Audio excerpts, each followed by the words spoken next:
वैजनाथाला मी नमन करतो. हर हर महादेव.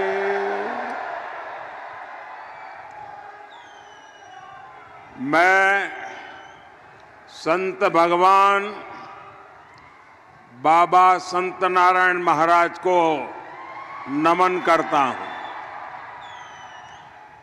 योगेश्वर देवी को प्रणाम करता हूं.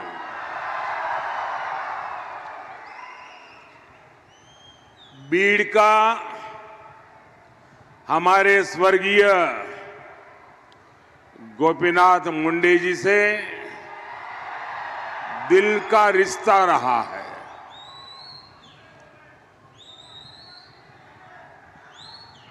वो हमेशा मुझसे बीड़ और मराठवाड़ के विकास के लिए चर्चा करते थे. मैं उन्हें बहुत भावपूर्वक याद कर रहा हूं. और साथियों, मेरा एक दुर्भाग्य रहा कि 2014 में आपने जब मुझे देश की सेवा करने का दायित्व दिया, तब मैं देश भर में से गोपीनाथ जी जैसे साथियों को चुन चुन करके दिल्ली ले गया था, ताकि हम मिलकर के देश की सेवा करें. गोपीनाथ जी के पास मुझसे भी ज्यादा अनुभव था.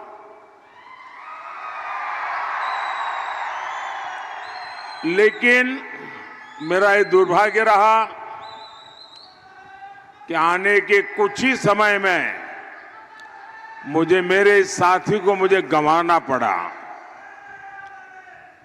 और इन कार्यकाल में मुझे मेरे बहुत साथी खोने पड़े.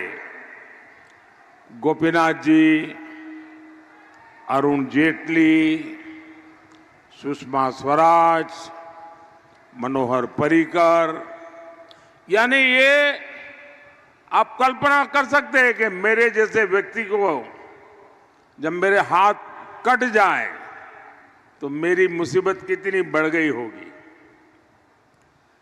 और इसलिए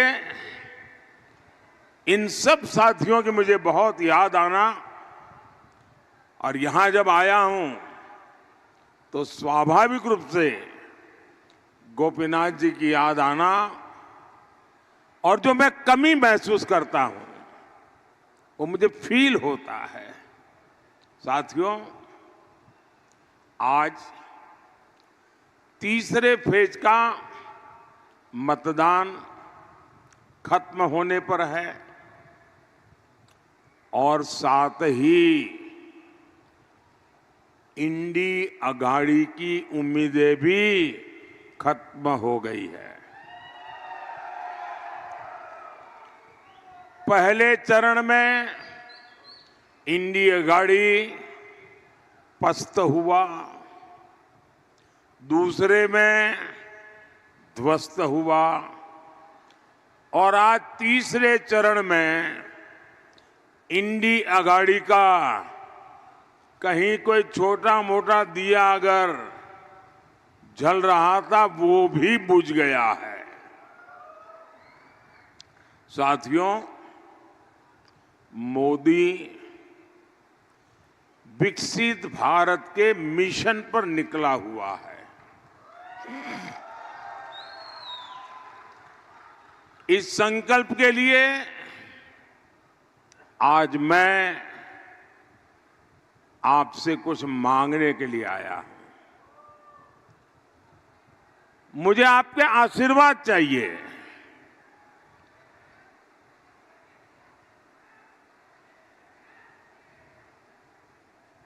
और मेरी विरासत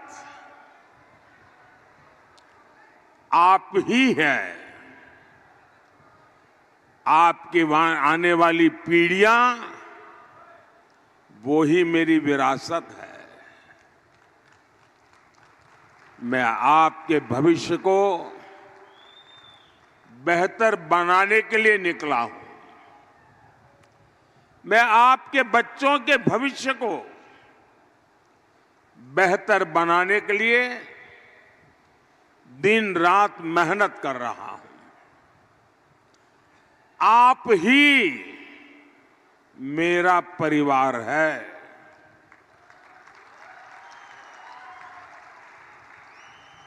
मेरा भारत, मेरा परिवार। लेकिन साथियों, आप जानते हैं ये इंडी अगाड़ी किस एजेंडे के साथ चुनाव में है? इनका एक ही एजेंडा है। ये सरकार में आएंगे तो मिशन कैंसल चलाएंगे। इन्होंने कहा इंडी वाले जब सरकार में आए तो वो आर्टिकल 370 जो मोदी ने हटाया है उसको ही हटा करके फिर बिठा देंगे। इंडी वाले सरकार में आए तो मोदी जो सीएए लाया है उसको कैंसल करेंगे। इंडी वाले सरकार में आए तो मोदी जो 3 तलाक के खिलाफ कानून लाए हैं उसको कैंसल करेंगे। ये लोग मोदी जो किसान सम्मान निधि का पैसा किसानों को भेजता है उसको कैंसल कर देंगे। मोदी जो मुफ्त राशन की योजना लेकर के गरीब को मुफ्त राशन दे रहा है उसको कैंसल कर देंगे।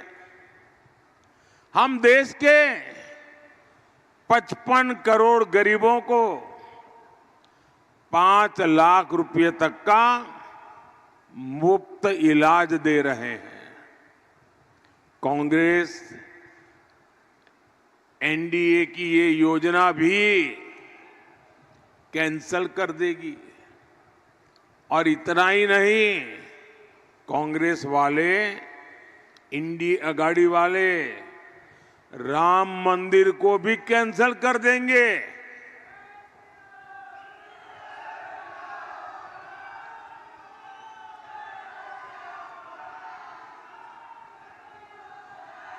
आप चौंकिए नहीं। एक पुराने कांग्रेसी नेता ने जो 20-25 साल कांग्रेस में रहे, जिन्होंने कुछ समय पहले ही कांग्रेस छोड़ी है, उन्होंने एक सनसनीखेज खुलासा किया है। उन्होंने बताया है कि जब कोर्ट से राम मंदिर के पक्ष में फैसला आया था तो शहजादे ने खास लोगों की एक मीटिंग बुलाई थी। शहजादे ने कहा था कि कांग्रेस सरकार आएगी तो राम मंदिर पर सुप्रीम कोर्ट का फैसला पलट देंगे। इनके पिताजी ने तुष्टीकरण के लिए 3 तलाक के मामले में साहबानो केस में सुप्रीम कोर्ट का जो जजमेंट आया था उसके निर्णय को पलट दिया था। कहते हैं वैसे ही अब राम मंदिर के फैसले को भी पलट देंगे। साथियों, आज ही इंडी गठबंधन के एक और नेता ने कहा है कि राम मंदिर तो बेकार है। बताइए, यही नेता पहले भगवान राम की पूजा को पाखंड बता चुके हैं। किसी और धर्म के लिए ये ऐसी भाषा सपने में भी बोलने की हिम्मत नहीं दिखा सकते, लेकिन तुष्टीकरण के लिए, वोट बैंक के लिए ये लोग बार बार प्रभु श्री राम का, राम भक्तों का लगातार अपमान कर रहे हैं। क्या ऐसे लोगों का इंडी गठबंधन, आप मुझे जवाब देना, क्या ऐसे लोगों का इंडी गठबंधन महाराष्ट्र के गौरव को बढ़ा पाएगा? जरा पूरी ताकत से बोलिए, बढ़ा पाएगा? बढ़ा पाएगा? साथियों, कांग्रेस अब खुलकर वोट बैंक और तुष्टीकरण का खेल खेल रही है। आपने सुना होगा, इंडी अगाड़ी के लोग वोट जिहाद की अपील कर रहे हैं। महाराष्ट्र कांग्रेस के लोग 26/11 के मुंबई हमले के आतंकियों को क्लीन चिट दे रहे हैं। शिंदे जी ने अभी अपनी भाषण में इसका उल्लेख भी किया। कसाब समेत जो 10 आतंकवादी पाकिस्तान से आए थे, ऐसा लगता है कांग्रेस उनसे कोई रिश्तेदारी निभा रही है। देश पूछना चाहता है, कांग्रेस के लोगों और आतंकवादियों का ये रिश्ता क्या कहलाता है? देश भूला नहीं है वो दिन जब कांग्रेस के समय में आतंकियों का स्वागत प्रधानमंत्री आवास में होता था और देश ने वो दिन भी देखा था जब दिल्ली में बाटला हाउस में मारे गए आतंकियों के लिए कांग्रेस की सबसे बड़ी नेता आंसू बहा रही थी। आतंकवादियों के मरने पर इंडी अगाड़ी वालों, वही दिन देश में वापस लाना चाहते हो? याद रखो, मोदी चट्टान बनकर तुम्हारे सामने खड़ा है।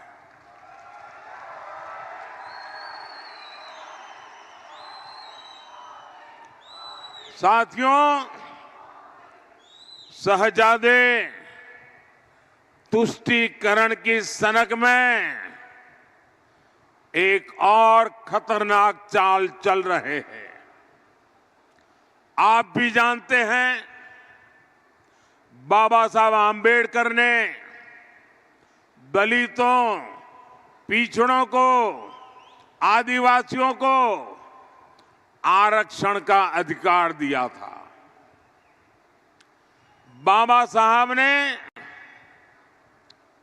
इस बात का भी पुरजोश विरोध किया था कि भारत में धर्म के आधार पर आरक्षण नहीं दिया जा सकता।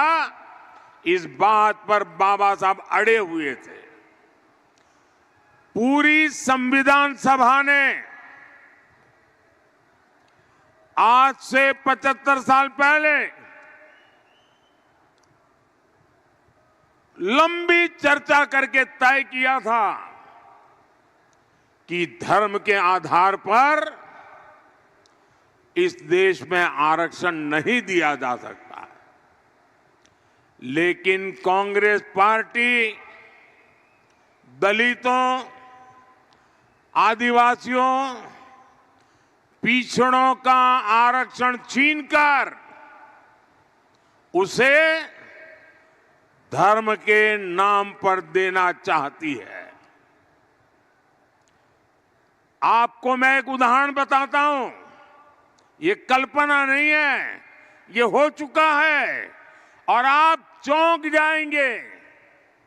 आपके सामने कितनी बड़ी मुसीबत दरवाजे पर दस्तक दे रही है, मैं उदाहरण के साथ आज मेरे बीड़ के भाई बहनों को समझाना चाहता हूं। मैं मेरे देश के लोगों को समझाना चाहता हूं। कर्नाटका में कांग्रेस की सरकार है, वहां पर ओबीसी को 27% आरक्षण मिला हुआ है।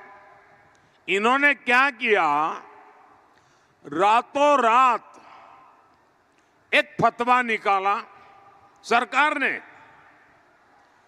रातों रात उन्होंने एक ऑर्डर निकाला, थप्पे मार दिए, सिग्नेचर कर दिया और ऑर्डर क्या निकाला, कर्नाटका में जितने भी मुसलमान हैं सबको रातों रात उन्होंने ओबीसी बना दिया, घोषित कर दिया आज से ये ओबीसी है। परिणाम क्या हुआ, जो ओबीसी समाज के लोगों को 27% आरक्षण मिला था, बाबा साहब आंबेडकर ने दिया था, संविधान ने दिया था, भारत की संसद ने दिया था, रातों रात मुसलमानों को ओबीसी बनाकर उसमें डाल दिया। तो जो ओबीसी के पास था उसमें डाका डाल दिया, रातों रात चोरी करके लूट लिया और जो पहले इसका लाभ लेते थे उसका बहुत बड़ा हिस्सा मुसलमानों के खाते में चला गया। अब मुझे बताइए, क्या इस प्रकार का खेल आपको मंजूर है? पिछले दरवाजे से ओबीसी का आरक्षण लूट लिया जाए, ये आपको मंजूर है? जरा पूरी ताकत से बताओ तो पता चलेगा कि मंजूर है कि नहीं है। आपको मंजूर है सब आप? अब यही काम ये देश में हर राज्य में करना चाहते हैं। साथियों, आज सुबह ही इंडी गठबंधन के एक और नेता ने इनकी साजिश को खुद ही स्वीकार कर लिया है और उनके झूठ को बेनकाब कर दिया है। और ये नेता वही है जिन्हें चारा घोटाले में अदालत ने सजा दी है। जानते हैं ना नाम? तो कौन है? चलिए, भीड़ वाले भी जानते हैं।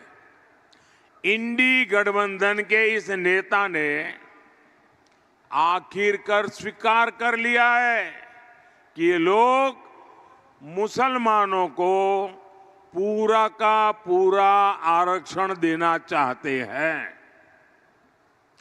यानी अभी जो एससी, एसटी, ओबीसी को आरक्षण मिलता है वो बंद करके ये लोग पूरा का पूरा आरक्षण मुसलमानों को देना चाहते हैं।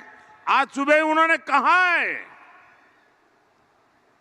ये इस देश के हर दलित, पिछड़े, आदिवासी के लिए खतरे की घंटी है। इसलिए आपको इंडी गठबंधन के इरादों से सावधान रहना है। भाइयों बहनों, ये मोदी है, आप भी इसको अब भलीभांति जानते हैं। मैं आपको गारंटी देता हूं, जब तक मोदी जिंदा है,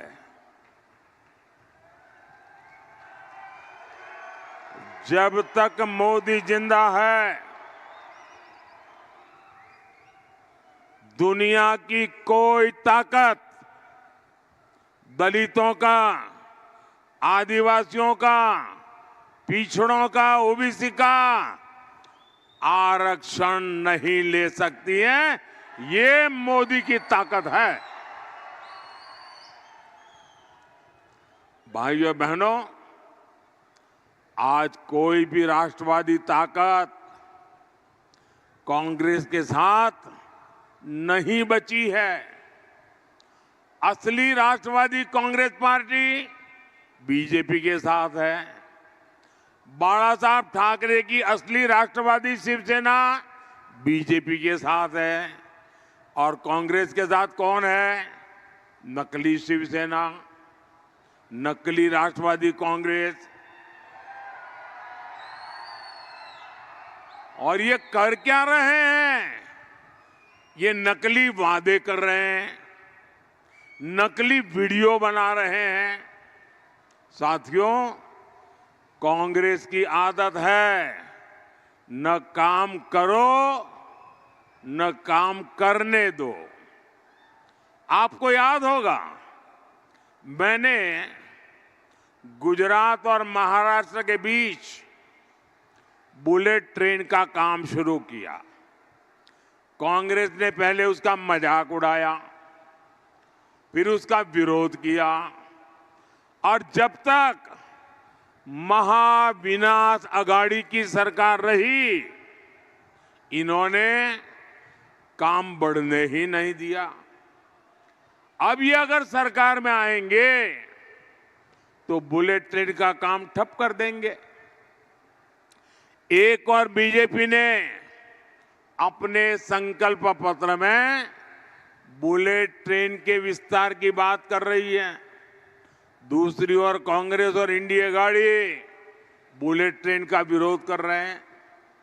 आप मुझे बताइए, 21वीं सदी के भारत को कौन सी सरकार चाहिए? क्या देश को इन विकास विरोधी लोगों के हाथ में हम दे सकते हैं क्या?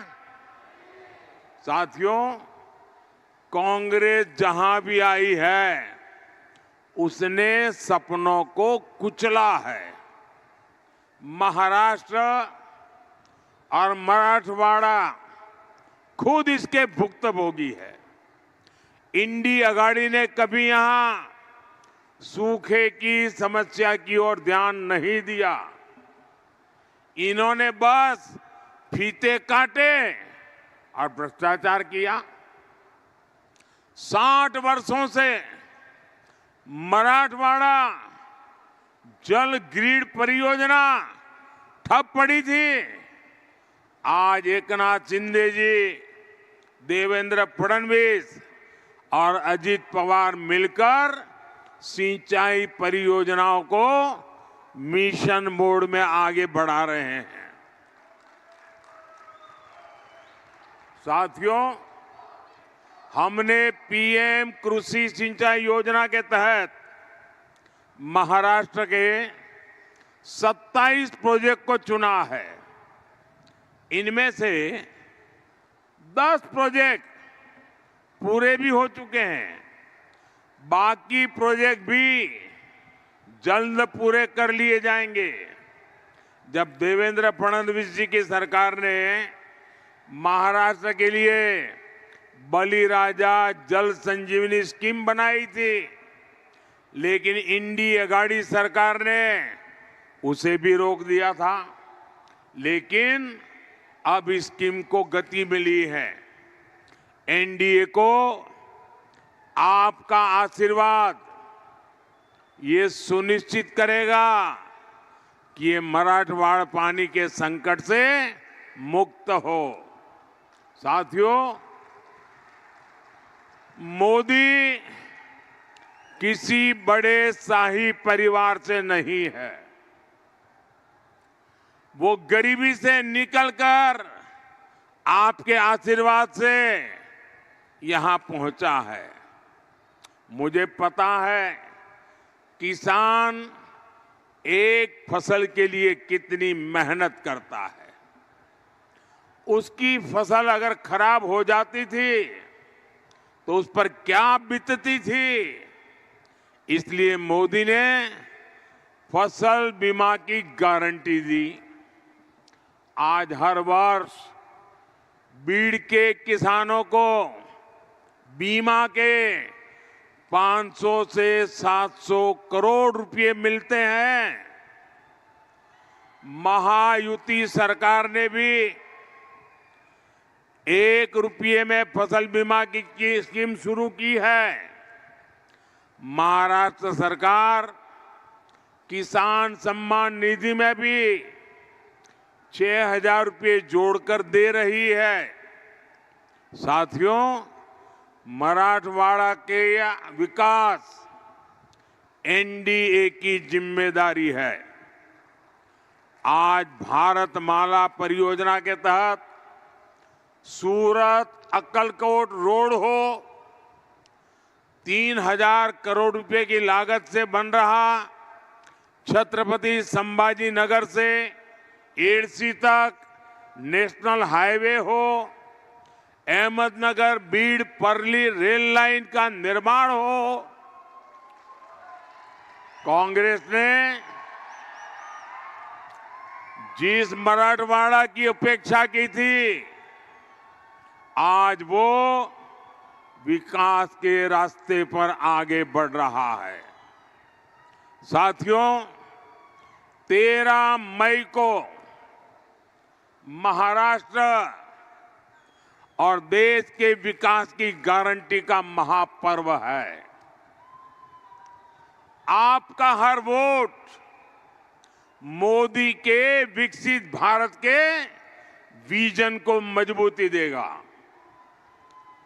भारतीय जनता पार्टी और एनडीए ने गोपीनाथ जी के सपनों को पूरा करने की जिम्मेदारी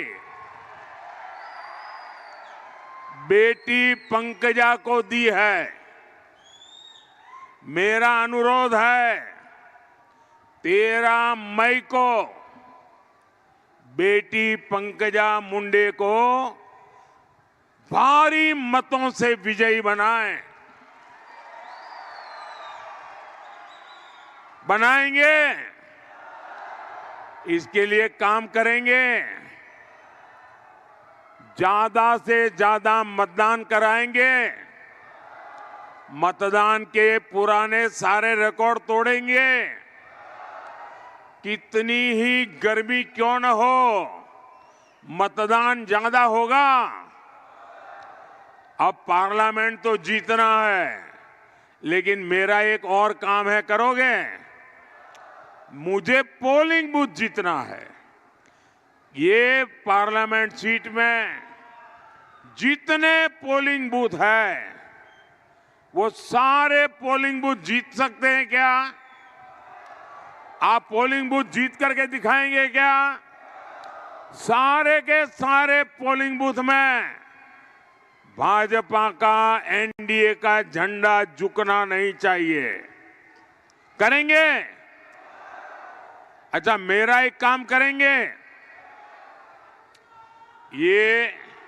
ये जो मेरा काम है ना, ये चुनाव वाला काम नहीं है, न ही वो पंकजा वाला काम है, न वो भाजपा वाला काम है। ये मेरा पर्सनल काम है। करोगे? ठंडे पड़ गए यार, जरा हाथ ऊपर करके ताकत से बताओ ना। करेंगे? पक्का करेंगे? तो एक काम मेरा जरूर करना, ज्यादा से ज्यादा घरों में जाकर के परिवार के सबको मिलना और मिलकर के कहना कि अपने मोदी आए थे और मोदी ने आपको प्रणाम भेजा है। मेरा प्रणाम पहुंचा दोगे? घर घर पहुंचा दोगे? हर माता बहन को पहुंचा दोगे? हर बुजुर्ग को पहुंचा दोगे? जब आप उनको मेरा प्रणाम पहुंचाओगे ना, वो जरूर मुझे आशीर्वाद देंगे। और जब वो मुझे आशीर्वाद देते हैं तो मेरी ऊर्जा अनेक गुना बढ़ जाती है। और आपके लिए खपने का मेरा संकल्प मजबूत हो जाता है। मेरे साथ बोलिए, भारत माता की, भारत माता की, भारत माता